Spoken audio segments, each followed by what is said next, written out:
daawadayaal ku soo dhawaada barnaamij gaar ah oo aan ku wareysan doono Xuseen Xaaji Axmed oo ah qusuurka magaalada Cadan u fadhiya dawladda Soomaaliya waxaana barnaamijka inta uu socdo aan ku eegi doonaa dagaalada ka soconaya dalka Yemen iyo waliba dadka rayidka ee ka soo qaxaya dalkaasi oo soo gaaraya dalka Soomaaliya ugu horeen ku soo dhawow Xuseen Xaaji Axmed TV-ga Home Cable bismillaahir rahmaanir rahiim oo dhawahay marka koowaad waxaan kaga mahadcelinayaa fursadan qaaliga oo siiyay telefishinka Home Cable iyo adinkaba haddaan u noqdo su'aashaada iyo arrimaha wadanka Yemen waxaan rabaa marka hore dadkeena dhageysanaya inaan tafaasiil kooban ka siiyo siday ku bilaabatay mushkiladan dagaaladan wadanka Yemen-ta iyo heerarkii ay soo martay marka koowaad nimankan xuutiyiinta oo arintan aasaas u ah oo bilaabay waxaa markii ugu horeysay la maqlay 94 ayagoo wata magac la yiraahdo shabaab al-mu'min oo af Soomaaliga loo yaqaano dhalinyaradii mu'minka ahaa waxayna ka qayb galeen dagaalkii 94kii ee looga soo horjeeday ninkii goosashada doonayay Cali Saalim Beed ee magaalada Cadan 3 bilood dagaalkaas uu socday wayna ka qayb galeen ayagoo magacaasi wata dagaalkaasi waxay ka heleen khibrad iyo hub iyo waxyaabo kala duwan oo ay dagaankoodii saacado kula noqdeen muddo markaa wixii ka dambeeyay waxay sii wateen dagaalkoodii iyo istababarkoodii waxa ugu weynaa oo markaas ay sheegeen oo inay daraadood waxaan u sameynayaan waxay ahayd ayagoo sheegay in dagaankoodii ay niman salafiyiina kala wareegeen ama ay rabaan inay dhalinyaradii ka qabsadaan oo ay dagaankii ku fidaan saas darteed ay arrimahan u bilaabeen muddo markii la joogay waxaa soo baxay nin markaasi baarlamaanka ku jiray oo baarlamaanka ka cararay oo la dhihi jiray Xuseen Badruddin al-Xuuti oo ah magacan hadda ay wataan ninka awowgiis uu leeyahay ninkaasi ayaa aasaasay marka hadda kooxda xuutiyiinta ee maanta loo yaqaano xuutiyiinta kooxdaasi way subeeyeen way tababarteen meelo badan oo dagaankooda ayay qabsadeen markaas ayaa waxaa dareemay khatartooda dawladdii Cali Cabdalla Saalex oo hogaaminayay dagaalo dhowra ayuu la galay iyagii oo ilaa 6 gaarayay dagaalkaasi marba kooxay dhinac ayaa lagu jabinayay maadaama uu dhul ku dhufo ka dhaqaaqda ku fiican oo buuralaya uu yahay waxa uu suurta gashay in dagaankoodii kulligiis in dusha laga duqeeyo moogiye la qabsan waayo taasi waxay keentay inay hub badan ciidamadii markaa meesha tagay ay ka furtaan inay ciidamo badan isu dhiibaan kadib way sii hubeeyeen muddo ka bacdi waxaa yimid mudaaharaadkii Cali Cabdalla lagu ridayay 2011 taasoo ayagoo shibila ay ka qayb galeen ayna sheegeen inay shibil ahaan ayagoon hubaysnayn ay mudaaharaadyo ka sameeyeen magaalooyinka waaweyn sida Sanco kale Cali Cabdalla markii la riday ee la doortay ninkii isaga madaxweyne ku xigeenka ahaa ninka hadda madaxweynaha Cabdirabbo Mansuur Haadi muddo markii la joogay waxay haddana asagii bay ka hor yimaadeen waxayna sheegeen in kooxo islaamiyiina oo islaaxa inuu Cabdirabbo gacanta u galay saas darteed ay rabaan asaga naftiisa inay ridaan iyagii muddo weysisi intaasna hubeyntoodii iyo say isu qalabeynayay bay sii wadeen waxaa markii dambe isbahaysi samaystay Cali Cabdallahii ay 6 dagaal la galeen iyo ayagii oo ay ku kulmeen nacaybka ah nimankan islaaxa ah Cabdirabbo u dhow ayaa labadoodii ay ku kulmeen waxayna ku heshiyeen inay nimankaasi wada ridaan saas darteed ayaa nimankii ilaaladii madaxtooyada kulligood ama intoodii badnaa ay xuutiyiinta ku biireen kuna soo galeen Sanca sidaasi xeriyihii militariga oo nimankan xilaalada madaxtooyada ay kulligood ka wada shaqeyn jireen ayna yaqaaneen ay si dagaal la'aan gacanta ugu galeen nimankii xuutiyiinta Sanca waxay qabsadeen xuutiyiinta 21 September oo laga yaabo in wax bil ka yar hadda ay naga dhiman tahay kadibna waxay bilaabeen inay ku siqaan gobolladii kale ilaa ay Cadan iyo xuduudka Mukalla ka tagaan markaas ka bacdi ayaa waxaa soo baxay Cabdirabbo baa wuxuu ka cararay magaalada Sanca wuxuuna tegay Cadan kadibna waxaa dagaala ka bilowday Cadan waxaa soo baxay niman dhalinyaro oo Cabdirabbo taageersan kadibna waxaa la soo saaray Jimciyadda Qurumaha ka dhacaysa laga soo saaray qaraarkii loo yaqaanay 2216 ay awoodda ku heleen wadamadan khaliijka ee Sacuudigu hogaaminayo oo ka kooban ilaa 14 wadan oo u banbaxay inay la dagaalamaan Xuutiyiinta kana saaraan meelihii ay qabsadeen tiibaana hadda socota waxay ka saareen ilaa 5 gobol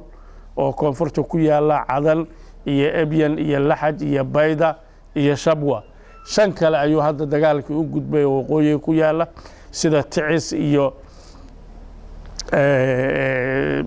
Bayda iyo Ma'rib iyo Damar oo markii kuwaasi laga gudbo ay noqonayso in dagaalka la isula tagi doono Sanca intaasi markay dhacday sida aad la wada socotaan meel walbo wadanka Yemen ka mid ah dad Soomaaliyeed baa ku noolaa ha ku kala badnaadeen meelaha Cadan oo kale iyo Sanca oo kale iyo Ticis oo hadda la isku haysto oo mashaakil aad u badan ay ka jiraan dad badan oo Soomaaliyeed ayaa ku noolaa dadkii waxay bilaabeen inay magaalooyinkii dhibta ka jireen ka qaxaan waxay bilaabeen inay tagaan dekedaha suurtagal ay tahay in Soomaaliya laga aado kuwa ugu roon marka ay suurtagal ahaydna waxay ahayd dekedaha Makha iyo Mukalla dad badan ayaa ka soo dhoofay oo ilaa 50,000 gaaraya dadka Soomaaliyeed ee wadanka Yemen joogana ilaa 300,000 ayay kor u dhaafayeen dadkaasi waxay intooda badan ka soo degeen Boosaaso iyo Barbara iyadoo dadka maamulada meelaha ka jira ay si fiican u soo dhaweeyeen dadkaasi aan uga mahad celinayno in badan ay meelihii ay joogeen ay u soo ambabixiyeen qaarar badan kuwa dadkii Yemeniyiinta ahna oo dadka Soomaalida soo raacayna ay soo dhaweeyeen runtii waa uga mahad celinaynaa dadka Yemeniyiinta ay soo dhaweeyeen sababtoo dadka Yemeniyiinta xuquuq badan ay nagu leeyihiin abaalkooda ma gudi karo xaq bay u leeyihiin inaan maanta soo dhaweyno oo wax alla waxaan u qaban karo aan u qabanno dawladda iyo maamul goboleedyada iyo cid kale oo dareen walaalnimo leh baan waxaan ka codsanaynaa in dadka Yementa la taakuleeyo oo loo sameyn karana in loo sameeyo dadkaas dad badan baa jooga Hargeysa dad badan baa jooga Qardho iyo Boosaaso dad badan waxay joogaan Xamar intuna laga yaabe qaxootigu inkastoo dhibaato uuba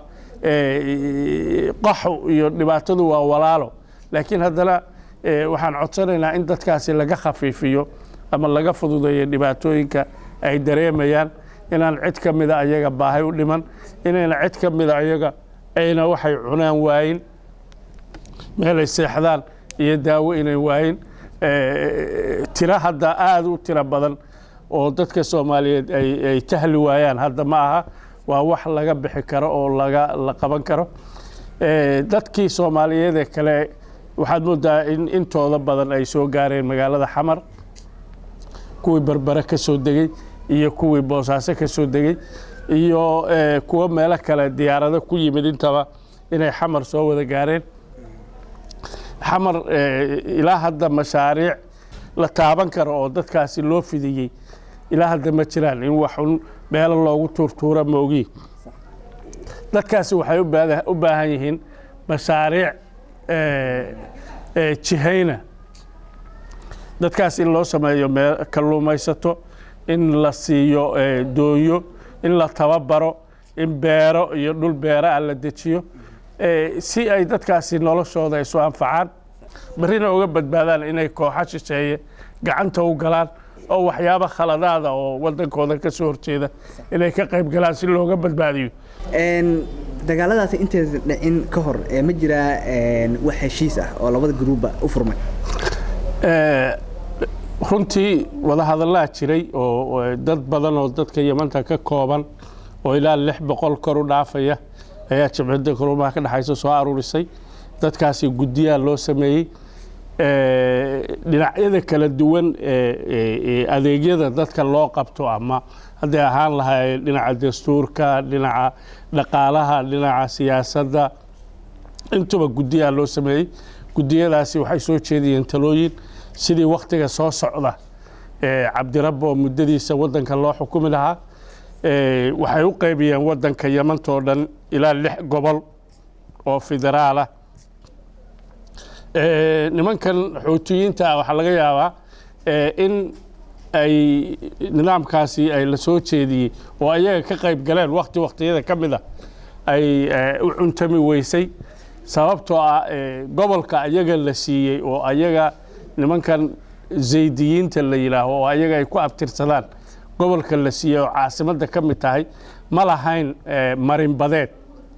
saas darteed ayaga waxay dalbadeen in la siiyo gobol marin badeed leh nimankii guddiyadan waxa soo sameeyayna taasi way ka soo horjeesteen oo waxay dhaheen adinka deegaankiinii dadkii sidii dadku isugu dhawaayeen ama qabaa'ilka ama xagga madaahibta say isugu dhawaayeen baa gobolada loo sameeyay marka tii way u cuntami weysaa iyaga waxayna ka dhigteen xujo iyo taas iyo arrimo kale xujo ay markii dambe waxaan ay sameeyeen ay marmarsiyo ka dhigteen laakiin dadkii kale intoodii maadaama dawladda kaliya ay isku haleynayeen dawladduna ay ahayd ciddii kaliya dadka daafacaysay gobolada iyo magaalooyinka daafacaysay ciddii daafici lahayd hubka gacanta u haysatay militarigii iyo ilaaladii madaxtooyada kulligood waxay gacanta u galeen xuutiyiintii oo heshiis la galeen oo ayagoo Cali Cabdalla uu ka dambeeyo arrintaas marka cid ka daafacday nimankii dadkii go'aamada soo saaray kooxdii arrintaa diiday lama helin marka saas darteed bay wadankii ku wada qabsadeen oo ay marmarsiyo ugu heleen inay wadankii oo dhan sidaa ku qabsadaan haddana waa tan ayagii orodkii ay markii hore ku fideen aad moodid mid ku dhow in hadda dib loogu celinayo waxa kaliya la sugayana hadda ay tahay in Sanca iyo soonaheeda la isugu tago haddaan xal siyaasadeed oo arrinta lagu badbaadinayo wada hadallo goos-goosa ayaa wuxuu ka socdaa magaalada Masqat ee waddanka Cumaan haddii lagu guuleysto oo xuutiyiintu sida dawladda sharciga la aqoonsiyay ay dalbanayso oo ah in go'aankii jimcida qurumaha ka dhaxeeyay ee 2-2-16 inay xuutiyiinta fuliyaan oo dhigayay qodobada ugu muhiimsan ay ahaayeen in hay'adihii ay qabsadeen iyo hubkii ay qabsadeen iyo wixii oo dhan inay dawladda ku wareejiyaan hadday taa aqbalaan waxa laga yaabaa in laga badbaado in dagaal Sanca ka dhaco laakiin hadday fulin waayaan oo qodobkaasi ay ka warwareegaan waxay noqonaysaa lama huraan in wax la mid ah wixii caadan ka dhacay inay Sanca ka dhici doonaan meeshaasna waxaa ku nool dad aad u tiro badan oo gobollo badan ka soo qaxay oo Soomaaliya oo kor u dhaafaya ilaa 150,000 oo qof oo Soomaaliya magaalada Sanca ku nool marka dadkaasi waxay khatar u yihiin waxaas Yamaniinta ku dhacaya wax la mid ah in ayagana ku dhacaan haddaan la helin cid ka soo badbaadis soo isma oran karo dagaaladaas waxa si horinayo dawladda kaleeto sida adirtaan dawladda Yemen waxay sheegtay in xuutiyiinta ay garab ka helayaan ama taageer xooggan ay ka helayaan dawladda Iiraan taasi bal ka waran hataa dawladda Sacuudiga dagaalka ay u soo gashay mar haddii ay ka wareeshayba labada xiriirna ay isku fiicneen Iiraan iyo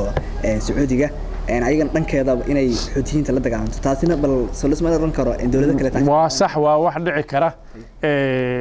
labaduba horta marmar waxa la yiraahaa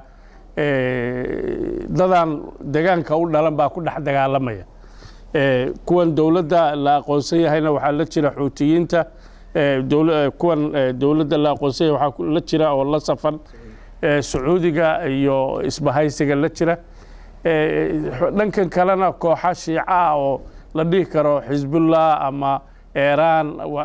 kuwa kamida ayaa lagu tuhmaa inay la jiraan xuutiyiinta oo ka barbar dagaalamayaan ama gargaar ba siiyaan mid dhaqaale ama mid hubeed taasi waxaa xoogaa daliil u noqday muddadii ay Sanca maamulayeen oo aeroboorkeeda iyo dekedda Xudayda ay gacanta ku hayeen falaadyo aad u badan ayaa daharaan tegey oo ka badan kuwii hore u tegi jiray boqolaal jeer ayaa daharaan tegey kana yimid waxaa la leeyahay intaasi waxbay sii wadeen waxna waa soo qaadayeen sidoo kale dekedda waxaa ka soo degay dhowr markab oo la leeyahay hubay Xuutiyiinta u sideen oo la leeyahay lacagteeda waxaa bixisay Iiraan marka Sacuudiga markay arrimahaasi darseen mukhaabaraad badan baa u jooga wadanka haddii hal reer galbeedka ama wadamada khaliijka waxay u arkeen Xuutiyiinta haddii faraha laga qaado inay muddo gaaban noqon karaan ciidan xoog badan oo hadhow sida loo jabiyo ay adkaanayso Yamanna ayna suurtagal ahayn in loo daayo oo faraha looga qaado marka saas darteed war haddii jilicsan yihiin oo intayna qumaati u xoogaysan qaraar jimcada qurumaha ka dhaxaysana gacantayda ku jiraa aan nimanka dhulbaaxa ku lufano ka saaro kama fogeyn arrintaasi tiibaana socota waxaana laga yaabaa in waqtiyada ka mid ah in la arko Xuutiyiinta oo deegaanka ay ka yimaadeen oo sacdaha lagu celiyo haddii duqayntan dusha ah iyo dagaaladan hadda taangiyada iyo tiknikadan wadamada khaliijka ka imaanaya ee hadda dhulka imaanaya ay sii socdaan marka laakiin isla markaasi dagaal walba oo dhaca wuxuu hordhac u yahay nabad timaada sida adduunweynaha laga sheego dadka dagaalada horey u soo gali jiray dagaalku hadduusan ku dhammaan nabadgelyo waa khasaaro wax faa'iido u leeyahay ma jiraan marka aakhirka Xuutiyiinta in bal waxun lala heshiisa lala galo oo la isku dayo in lagu qanciyo laakiin haddii la yiraaho qofka bisaduba haddaad intaad qol ku xirtid aad u luqaadatid meel kale ka baxda markay weyso aakhirka waxay noqonaysaa inay adiga ku soo hujuumto wax kasta haysatidba marka intayna arrintu intaa gaarin in xal loo helo waara xalalkaasna uu ka mid yahay faqrigan dilooday iyo fasaadka wadanka Yamanta in laga saaro in loo diyaariyo wadanka Yamanta inuu wadamada khaliijka ku biiro oo nooc xalalka ka mid ah in la soo dhiso dhaqaalaha iyo hay'adaha kaabayaasha waxa loo yaqaano sida jidadka iyo biyaha iyo korontada iyo waxbarashada iyo waxa carabiga loo yaqaano bunya tahtiya wadanka Yamanta in la soo dhiso si loo soo gaarsiiyo wadamada khaliijka oo kale waa dhici kartaa in wadamo badan oo yar oo khaliijka ka mid ah in lambarkan tirada badan ee Yamanta inayna si degdeg ah u aqbali doonin laakiin xalka waari lahaa oo laga yaabi lahaa arrintaasi Yamanta lagu joojin lahaa inay noqon lahayd in la siiyo fursad wadanka Yamanta ay khaliijka ku biiraan tiradooda waxay doontaa ahaatee tirada wadanka Yamanta shalay markii Sacuudiga la dhisayay dadkii shaqaalihii wax yaqaanay ee dhismaha ka qayb galay waxay ahaayeen Yamaniyiin kulligood dagaaladii khaliijka ee Kuwait 90kiiba intooda badan la soo eriyay oo sharciyada iyo wixii marka qofka intaad mar walba cadaadis iyo dib in la soo dhaweeyo noloshiisa waxa uu baahan yahay in la darso dhalinyaro badan oo baagamuudaha tuuran dhalinyaro badan oo jaamacada ka soo baxay oo qaad iibiya ama taksiya wada ayaad wadanka Yamanta ku arkaysaa oo qaarkood ku leh pilot baan ahaan jiray qaarkood shaqooyin waxyaabo kasii muhiimsan injineero in dadkaasi shaqooyin loo abuuro intay bari adiga cadow kugu noqon lahaayeen marka waxyaabo badan oo lagu soo jiidan karo ayaa furan oo wadamada khaliijka u furan sayna arrintan mar dambe u soo noqon waa tahay goobaha hadeertaan ay qabsatay dawladda Yemen waa magaalooyin waaweyn ay qabsatay dhabarjab ku tahay kooxaha kale ee ka soo horjeeda dawladda dhabarjab xoog leh ku tahay iyaga Xuutiyiinta aad bay uga naxsanaayeen ama aad bay dhabarjab ugu noqotay qabsashadii cadan laga qabsaday ilaa hadda way dafiraan in laga qabsaday xataa iyadoon askari ka joogin taas waxay ku tusaysaa cadan oo meel istiraatiiji ah ku taalla dekad leh aeroboor leh waxyaabihii adeegyadii dowladnimo meeshii laga bilaabi lahaa leh inkastoo meelo badan ka burbureen leh hadday gacanta u gashay ciddii dowladda la aqoonsan yahay taageeraysa dhabarjab xoog leh waa bilowgii jabkooduba ahaa haddii laga qabsado ticisna waa bilowgii labaadee jabkoodii macnaheeda waxaa haraya keliya sanca haddii sanca laga saaro macnaheeda waxa weye inay iclaaniyaan inay jabeen haddii ticis laga saaro waa nus jab ya cadan waxay ahayd 30% jabkoodii ticis marka laga qabsado iyo gobollada safka kula jira waxay noqonaysaa nus jabkoodii sanca marka laga saaro waxay noqonaysaa inayna askari ahaan inay u dhammaatay ay raadiyaan xal siyaasadeed oo xisbi siyaasadeed ku noqdaan si ay dadka Yamanta u soo dhaxgali karaan oo ay tartan furan oo siyaasi uga qayb qaadan karaan laakiin mid askari waa u dhamaatay ayaga iyo ciddii taageertay hadduu noqon lahaa Cali Cabdalla ama wiilkiisa ama xaras jumhuurigii 150 kunaha waa mustaqbalkoodii waa mid madow ayaga iyo maleeshiyaadkoodaba bari ma la aqbali doono inay ciidamada dowladda Yamanta ka qayb noqdaan sababtoo shalay khiyaano ku sameeyeen oo dhibaatooyin ku sameeyeen mar labaad sida lagu aamino waa adag tahay dadka hadda ciyaarta ay gacanta ugu jirto marka arrimahaasa ugu badan marka aan dib ugu noqdo Yamanta iyo dadka Soomaaliyeed waxaa ka dhaxeeya xiriir aad u dheer runtii oo aan cid walba wadan Carbeed oo kale oo xiriirka nagala dhaxeeyo ay kooban tahay ay yartaa ayna jirinba waad ogtahay waqtiyada ka mid ah gobollada waqooyiga iyo gobollada iyo koonfurta Yaman hal isticmaar baa wada isticmaarsan jiray waxaa la yiraahdaa sababihii uu Berbera iyo waqooyiga u qabsaday waxay ahaayeen laba qodob in askartiisa Berbera joogta askartiisa cadan joogta uu u helo hilib ay cunaan oo laga keeno Somaliland iyo in dekada ama dhulka ka soo horjeeda cadan ku aadan inuu cadow ka soo horjeeda uu san qabsan xataa hadduu Yurub kala yahay taasna waa qodobka labaad ay u qabsadeen marka dadka waqooyiga ku nool Soomaaliya cadan markay imaanayaan sida ayagoo dadkii wadanka u dhashaya ninka ticis joogo saas looguma ogolaan jirin inuu si sahalka ku soo galo uu shaqo ka raadsado oo waxbarasho ka helo inuu sidoo rabo ugu noolaado ninka ticis u jiro 180 kilomitir oo laga yaabo inay Yaman isla ahaayeen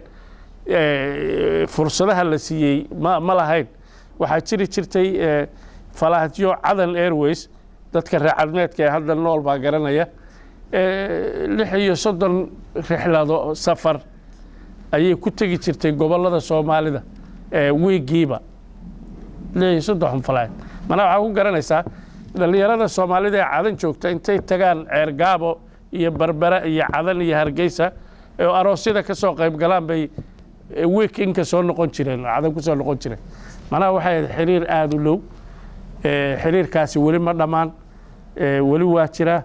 dadka Yamaniinta waxaan ka mid yihiin Soomaalida dadka aad u jecel yihiin ayna ku aqoonina cadow ku tahay marka nabadgelyo iyo laga hadlayo iyo hadda qaacidada soo baxday iyo oo labada dhinacba khatar ku noqon kara waa wax kale laakiin waxa naga dhaxeeya ilaa hadda oo barigaana jiray ganacsi aad u xoog badan xoolihii loo badan baa laga qaadi jiray Berbera oo la geyn jiray Makha ari badan baa laga qaadi jiray Boosaaso oo Mukalla la geyn jiray waqtiyada ka mida geel baa la geyn jiray muddadaas hadda dagaalada socday wixii oo dhow istaageen waxa bedelay laga yaabay wadankii shidaalka soo saari jiray Yaman in shidaal tahriib lagu geeyo oo Berbera ama Boosaaso laga qaado oo la geeyo marka arrimihii laakiin waxaan rajaynaynaa berri inay Yamantii ay ahaan jirtay ku soo noqoto wadamada khaliijka ay maalgelin ku sameeyaan marka dagaalkan iyo rabshada ka dhamaato wixii aan geyn jiray wax ka badan inaan berri geyno waxaad ugu baaqayd ganacsatada Soomaaliyeed iyo dadka maraakiibta iyo si ugu qayb qaataan iyo dadka wallahi aniga qof walba Soomaaliya waxa wad mudaa 25 sano dadka Soomaalida waxay ku soo badbaadeen istaakulaysigii ama waxsiintii waxaas ku soo badbaadnay dadka Soomaaliyeed inay sii wadaan mid walba midka kale wuxuu tari kara uu taro midka kale markuu soo dhoofayo laba qof oo kale wax ka bixin kara midka dad kale wax u tari kara in lagu xisaabtamo hadda dawladdu xoog badan oo muraal ahaan meelaha qaar sidii markabkii Cabdi Cali oo dawladda ay dariiqeeda lagu helay iyo waxa moogi hadda dawlad xoog badan oo leenahay dawladdu waa inay waxa samaysaa ma jiraan oo dhaqaale haddaan ku tuhmayna ma jiraan marka dadku inay isku tashadaan wixii kale oo dadku looga baahan yahay diyaar baa loo yahay marka ilaa hadda wax khatara ilaa hadda inta noo tira kooban dadka ku dhintay dagaalada intay socdeen wadanka Yemen gudaheeda kaba badna 200 qof aasif 200 qof oo intooda badan ku dhintay ayagoo magaalooyin isaga dhoofayo oo jidka ayagoo baabuur saaran ku dhintay marka intaas salan kula talin lahaa dadka Soomaaliyeed inay mar walba istaakulaysiga iyo isgargaarka ayna maskaxdooda ka saareen guud ahaanba waxa intaas aan ku soo gabagabeynayaa daawadayaal barnaamijkii gaarka ah oo aan ku wareysanayay qusulka magaalada Cadan u fadhiyay dawladda Soomaaliya Xuseen Xaaji Axmed inta uu soconayay barnaamijka dhanka kaamirada waa Ismaaciil Maxamed Muuse Ored farsamadana waa Cabbaas Cabdi Xaashi anigoo ah Cabdiqadir Imaan Dhaqan oo idila socodsiinayna waxa idin ka tagayaa sidaas nabadgelyo assalaamu calaykum wa rahmatullaahi wa barakaatuh